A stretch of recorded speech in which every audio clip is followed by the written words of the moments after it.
Well, the Chicago Bulls season started, and the Chicago Bulls had an extremely good and fun first half of the game, but unfortunately did not maintain throughout the game. So you know what time it is. It's only one game into the season. But it's time for some overreactions to the Bulls' first game and analysis, mainly analysis, some overreactions. We're going to get into all and more right after this. You are now tuned in to Chicago Bulls Central, your number one place for all Chicago Bulls news and content.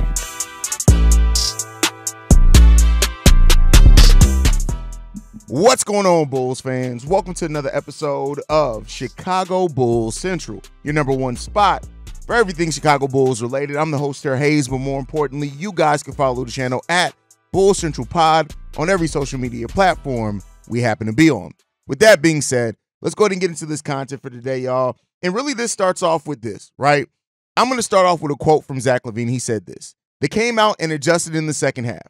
I think in the structure of what we did, we played the right way. We just got to do a better job of it." Now, I don't agree with that full quote. I do think this: the Pelicans did adjust in the second half. And we saw a second half Bulls team that went back to the things that we're trying to get away from with the new offense. Turnover was a huge problem in this game for the Chicago Bulls, especially in the second half. And while, Zach LaVine looked okay as far as scoring-wise, especially in the first half of that game, everybody in this game in the second half sucked. Just as a total team failure, basically, in the second half of this game. And it's really unfortunate for a team that is really trying to change the way that they're type to play, the way that they want to play. And in the first half, we saw off-ball movement. We saw cutting to the rim. We saw the ball moving around, all those type of things. And really in the second half of this game, it felt like a team that was already deflated, like it was like 30 games into the season where they just stopped moving out the ball. They started turning over the ball badly. The defense was absolutely atrocious when it came down to it.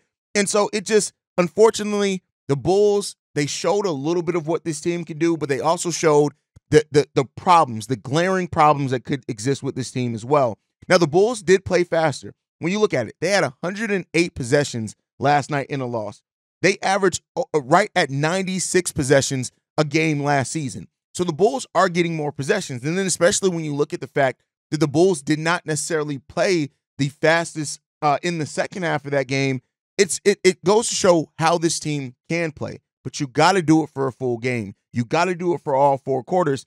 And unfortunately, it didn't happen, right? We played faster. At times, we didn't push the ball, really. We weren't getting the needed rebounds or the steals or anything like that to do it. And ultimately, everything fell apart for this Bulls team. It was a big tale of two halves and some really big concerns coming out of this game as well. But again, it's one game. There's no need to really overreact to it. We've seen Bulls season starts off with losses before and ends up being a pretty solid season. Like, everybody's going to lose, right? I mean, not say everywhere. Some teams may go undefeated for a while, but like somebody has to lose in the first game. And unfortunately, due to the Bulls' own mistakes, right? Even with, some of the stagnation that this team had, the 30 points off turnovers for the New Orleans Pelicans, that's hard no matter how good you play to overcome. On top of that, the second half of this game with the Bulls shooting was just god-awful. 46% from the field, 27% from three-point range in the second half of this game. After shooting 51% in the first half, you just need to have better execution overall in this game. And so, when you're trying to learn a new system, when you're trying to adapt, it's a big part of making routine. And unfortunately, this Bulls team went back to what we saw them do at times last season. That was the most concerning of it. So, while Zach LaVine did look explosive, he was playing confidently in the first half of this game. You got to give him credit for that. LaVine's play was a big positive in this game overall, right? But he was plagued by the same thing every player was plagued from in the second half of this game, and it leaves a bad taste in your mouth, as well as some of the other issues when it comes down to it. Look at Josh Giddey's defense is terrible. And while Josh Giddey had 14 points and 5 of 11 shooting, which isn't necessarily terrible, it's not bad, right? It's not that. When you look at it overall, the 3 turnovers that he had, right? The fact that he had a negative 22 when he was on the court, right? That type of thing. And that's not an indication of just his performance. You know how I like to frame plus minus. You got to look at that in the totality. Plus minus is a really good thing when you're using it to kind of solidify the eye test. But for those that didn't really watch this game, and by no mistake of your own, because the game CHSN has made it difficult to watch the game. It's kind of really difficult to understand some of the things he did well in this game. He rebounded well. He pushed the pace well. He could have had some more. So he created more shots than what he had assists for. But overall, the defense of Josh Giddey was worse than Nikola Vucevic. Way worse than Nikola Vucevic. He couldn't take advantage of having smaller players on him. The Bulls didn't take advantage of that. We miss mismatches for even Vooch down low for this team that doesn't even really have a true center on it, even though Yves Missi played really well for the New Orleans Pelicans as well. But, that's another thing that happened in this game. Like, Josh Giddey's defense is going to be something that's going to be an eyesore to watch. And like I said earlier, last night was just a reminder that this season could be a very long season for the Chicago Bulls because of defensively. This team defensively was just god-awful. In the first half of this game, we gave up everything that they wanted in the paint. Everything that they wanted in the paint. And it's hard to win games like that. Now, we did score more points in the paint than the Pelicans. And I think it was a bigger thing in the first half of this game. Hold on, let me look at it real quick. When you look at the first half of this game, they had 20 points in the paint. The Bulls did have 30 points in the paint as well, so at least we were able to score in the paint ourselves. But then they had 36 points in the paint in the second half of this game. And again, the Pelicans last night were a better coach team, a better execution team than the Chicago Bulls. Really by far, right? And so when you're already a team that is not going to be good defensively, this Bulls team is not going to be good defensively. And I remember, some Bulls fans were more optimistic about the Bulls' ability to play defense and the Bulls' ability to shoot three-pointers. And at least last night, none of that, like the concerns that were there were more than validated via last night's game. Now, maybe that changes over the next two games for the rest of this week. Maybe it changes over the first week or two of the season because, again, who a team is at the start of the season may not be who they are by the end of month one. That's what you want to hope. You want to see growth, development. You want to see those type of things. So the Bulls have time to kind of get these things together, but the coaching staff got to get on these guys. They got to be tough on them to get them to change some of the things that showed their ugly heads in last night's game if you want to have a season that could be a surprise to anyone. So the defense, especially Josh Giddey's defense, was absolutely god-awful last night. It was bad, right? And this is a team, as I said just a couple minutes ago, if you're going to be this bad defensively, right, there was no communication on the defensive side of the ball. The Bulls tried to go to a 2-3 zone and didn't run that right? There were so many flaws defensively from the Chicago Bulls. You got to hope that via communication and practice, some of this is going to get better, but it didn't leave a whole lot of hope, right? Ayo Dosunmu, solid defensively last night. Lonzo was good for what it was defensively.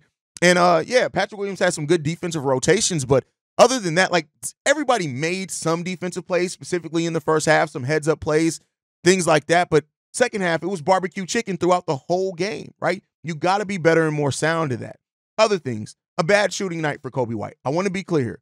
Coby will be okay in the long run, right? In the totality of the season, Coby White's going to be a positive. But the thing that we were saying coming into the season, we need to see a more consistent Coby White, right? And every player is going to have cold games, and maybe this was Coby White's cold game. But the 4 of 13 from the field, the 0 of 5 from three-point range, he did have 8 rebounds, 6 assists, 1 block, 1 steal, 4 turnovers, but everybody had a lot of turnovers basically. But like Levine had the most at 7. We need better. We just need Coby White to be better, right? That's just the thing. When we're this bad defensively, we shoot the 3 ball like shit. We need Coby White to be on, right? This is a team that isn't necessarily prepared the best to weather Coby White being this bad. Now, if it's a game where he only scores 12 points, cool, be efficient in it, right? But for the shots that he took and the points that he put up, we just need better from Coby White. We just need better. And again, this is not a huge judgment or saying that Coby White's going to suck this season or anything like that. Cold games are going to happen. He's been streaky over his career. It would be unrealistic to expect him not to have some streaky games this season. But it was some concerns there, some big concerns there, and we got to get better when it comes down to that. Another thing that was really talked about heading into this game was the Bulls' rotation, right? Going 10 deep. We actually saw 11 players check in the first half of the game. When you look at it, Modest Bucilis played less than 5 minutes. He didn't hit a shot. THT played 8 minutes. It wasn't really a great 8 minutes, but again, you could say something that maybe he didn't get a chance to get in rhythm. I'm not a THT guy. I'm not a THT truther. I don't think THT is going to have a big role on this team personally. That's just always what I've maintained with THT and his possible role here for the Bulls. But listen, he got one shot. It's really kind of hard to judge one shot, but he did get 2 rebounds. He had 1 assist. He had overall positive plus minus. So those things are good. They're working in his direction. It's good to see that, right? But overall, THT with only 8 minutes. 2 minutes for Dalen Terry. 2 minutes for Chris Duarte. So the Bulls rotation, while it went deep into the bench, there's just that maybe that sign that this going that consistently deep may cause players to, they have to get in rhythm quick, right? You got to get in rhythm quick because you're not going to get a whole lot of opportunities or shots necessarily coming off that bench to get in rhythm, right? So there's that little bit of thing you also want to look out for. And again, this is one game. This is the overreaction segment of this show. So, it's just something to look at, something to watch, because if it continues, it may be that while Billy Donovan has a goal that I was all for, going 10 deep, if these players are showing you that they have a hard time getting in rhythm, you may have to make a decision on eventually as the season goes on to constrict that bench a little bit in some games where players just aren't having it or you're struggling, right? Pick your rotation when you're struggling and go deeper when you're playing a little bit better and playing with a lead, whatever else it is, right? So that's something. But there are some bright spots off the bench as well. Jalen Smith, impactful, 15 points, 15 rebounds, and 5 rebounds and a steal in 17 minutes. That was good to see Jalen Smith. He was active. He was getting up and down the court. The guards were finding him well. He was cutting to the rim at the right time. All that's really good. I already talked about Ayo a little bit. Really good defense from Ayo. 8 points. He didn't get a whole lot of shots, but he was efficient. 4 for 6 from the field for those 8 points, 3 assists, 4 rebounds, and 2 turnovers in the game for Ayo. But again, when you turn the ball over 21 times, just about everybody's going to have some turnovers. But I think overall, Ayo played solidly in what he was asked to do, and he was asked to do so much defensively that we really didn't get to see the offensive side of Ayo that we saw in preseason and the end last year. So that's something to watch as well. Lonzo Ball was Lonzo Ball. And that's the biggest compliment you can give him. And I don't mean that as a slight at all. He was 2 for 4 from the field, but overall, good defense, heads-up plays, 4 assists, 2 rebounds from Lonzo Ball as well, 5 points, limited to 14 minutes, right? He actually played a little bit under 14 minutes. It was like 13 minutes, 52 seconds, something like that. But 14 minutes from Zoe. They kept him within that 14 to 16-minute time period.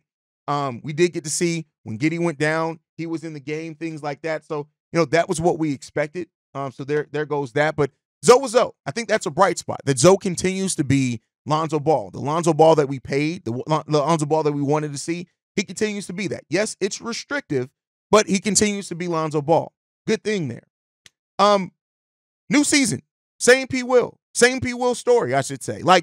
I'm sorry. And again, 1 game, 2 for 7 from the field, 3 rebounds, 3 assists, 6 points, but P. Will disappeared. He played 24 minutes. And honestly, I don't remember P. Will doing anything in the second half of this game. I just don't. P. Will was the people who have concerns about P. Will and the Bulls' commitment to P. Will, those points were validated, at least in this game. He was 1 for 3 in the second half of this game, 0 for 1 from 3-point range, right? P. Will just continues to just not really give a whole lot. But to that said, Julian Phillips, Modest Bucilis, they didn't really look as good as they looked in preseason either, right? So, it is what it is when it comes down to that. Like Julian had, how many minutes did Julian play in this game? Julian Phillips played 11 minutes in this game, almost 12 minutes in this game. He was 1 of 3 from the field, 1 assist, 2 points. He had a plus minus of -9. Not really doing what we saw from Julian, where he played some of the best basketball that we've seen him play in the preseason. And that just highlights how different preseason basketball is. This is why, for the people that saw the little bit of what THT did, and now they have this thought process of, oh, THT can fill it up, right? It's a guy who's averaged 20 minutes a game for his career almost, and has scored less than 10 points on bad shooting splits. So, Julian, I think he's going to come around. I'm still maintaining faith, but this game so far, in this first game, everybody got thrown off of what they were trying to do.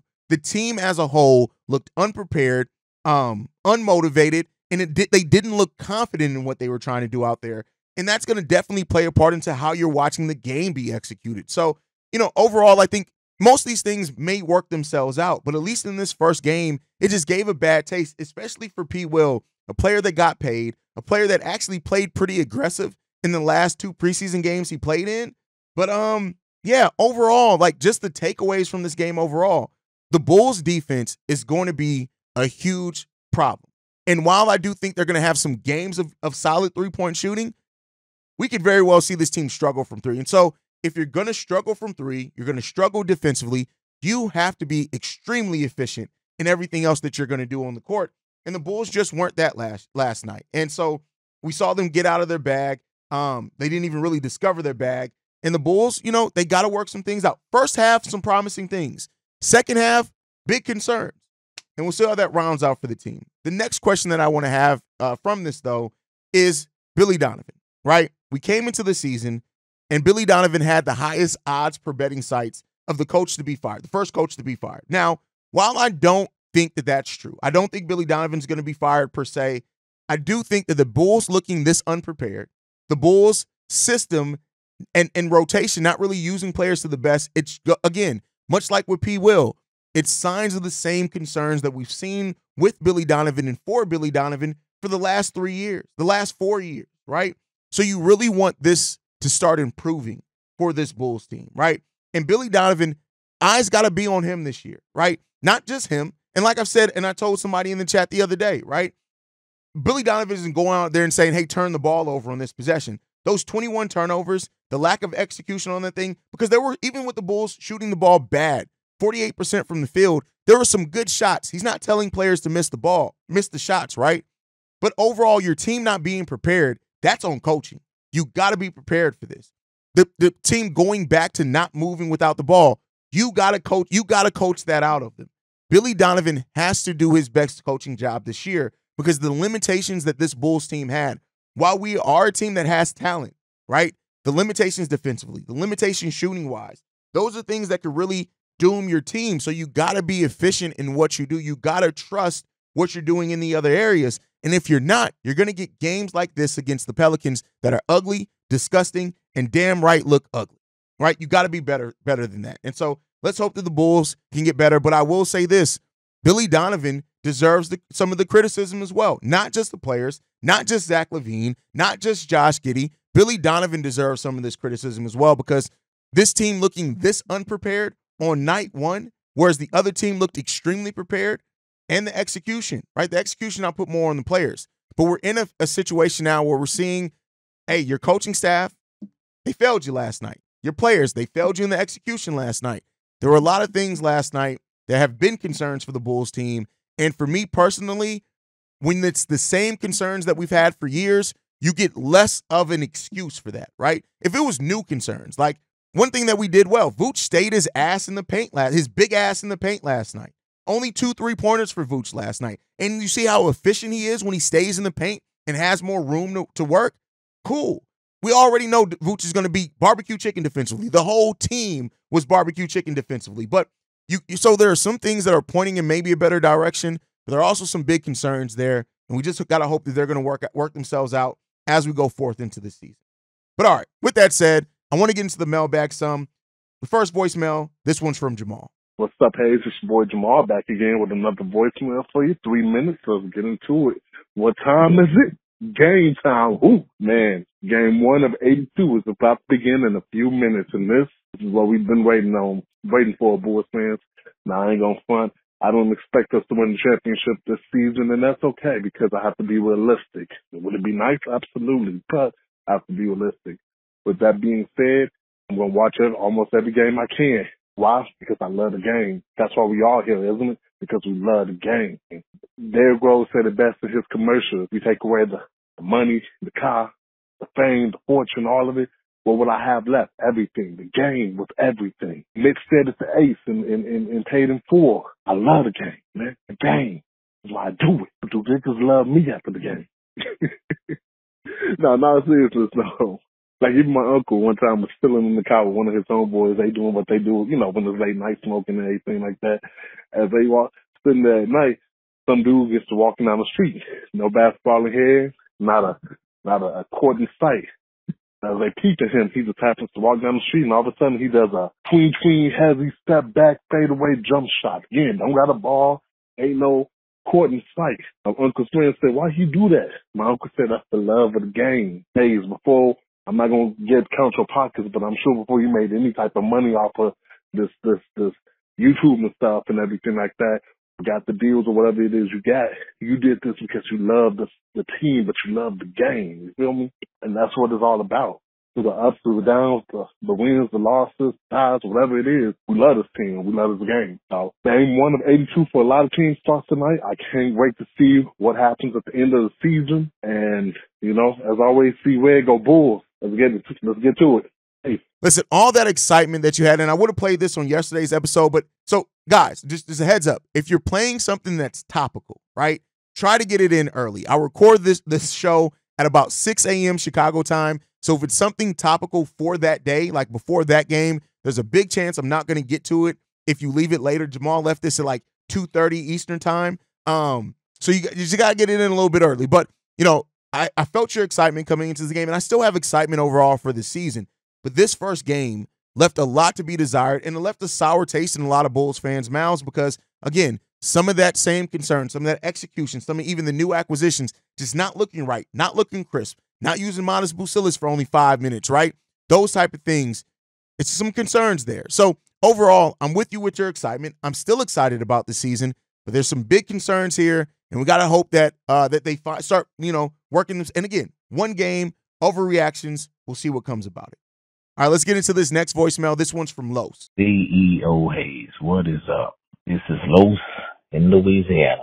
I'm coming fresh out of the Smoothie King Center where the Bulls just lost to the Pelicans. So, I tell you the positive. Let me start with that. Got to meet AK. He was focused. Didn't say a whole lot to him, but we were able to meet him. And Adam Amin, the Bulls announcer. So that was cool. He talked to us a little bit more than AK did. It was good to see him. I didn't know how short he was in real life, and after the game, we had some great seats. So that first row, right as the players are going into the tunnel at the end of the game, that's where we sat. Amazing seats, amazing experience to have each player dap me up as they went in the tunnel. And the last positive thing I have to say, the expression on Zach's face. Even though he dapped me up when he went by, you can tell he was not satisfied with that loss. And that's a good thing. Not that they lost, of course, but he does care about winning, contrary to popular belief. Now on to the game.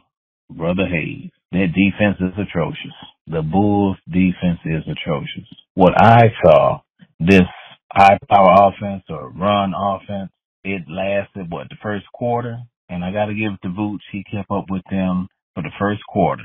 I was impressed. After that, I really didn't see a whole lot of high-power offense or running with the ball. And shame on coaching, shame on the Bulls, shame on Josh Giddey. You had little Jose Alvarado, who might be 5'8", on him, on 6'8" Josh Giddey. No one got him the ball. No one took advantage, exploited that mismatch. You have to take advantage of that. And so I looked at the friend of mine that I went to the game with and was like, oh, he's still in the game because I couldn't see Jose behind the taller players. He said, yeah, why should they change? Giddey isn't scoring on him. He didn't get Giddey the ball while Jose was on him except 2 times. One time he scored, one time he didn't. But Jose stopped that man from scoring. As a whole, too many turnovers, too many silly plays. And I do believe they will get better as the season goes on, learn each other's game and how to play with this new offense. But it was not working tonight, not at all. Zach had a good first half, not so good second half. Yes, that's my favorite play. But first of all, I'm glad that your experience at the game was amazing. I'm glad that going to see live games is such an amazing event, almost in any NBA arena. There's some really bad NBA arenas, but I'm glad that you were able to go out there and do it. And I do think Zach LaVine cares about winning, right? People who say that Zach doesn't, it's just a narrative thing. And I also think he was probably disappointed in his performance in the second half of this game. He performed badly. The team performed badly in the second half of this game. And unfortunately, you lose games when you turn the ball over 21 times and give 30 points off turnovers and you can't shoot the ball efficiently. So we got to get those things better. And you're right. The second half of this game left so much to be desired from this Bulls team. So much to be desired. We got to be better than that in our execution. We got to be better than that in how we go out there and perform. We just got to be better overall. And hopefully this Bulls team is able to do that over the next couple of games and they're able to kind of make us forget about this opening night. Like I said, because there were some flashes in that first half. I don't want to act like there weren't. There were some good things the Bulls did in that first half of the game. You just got to make that the way that you actually play, come win, lose, or draw. You cannot allow the adversity that you face within a game to completely throw you off your game plan. And that's what it seemed like happened with the Bulls players and the coaching staff yesterday. We got to be better in our execution, and let's hope that we can be. But that's my time for today, guys. Make sure you guys are following the show at Shy Bears Central. You can send us any feedback, questions, comments, concerns, chicagobearcentral@gmail.com. And then lastly, if you want to leave a text message and our voicemail for the mailbag, the number to do so, 773-270-2799. We are the #1 spot for everything Chicago Bulls related, but that's thanks to you guys. And like I like to end every episode on, go Bulls. Love you guys. See red if you can, y'all. Peace. This has been a presentation of the Break Media.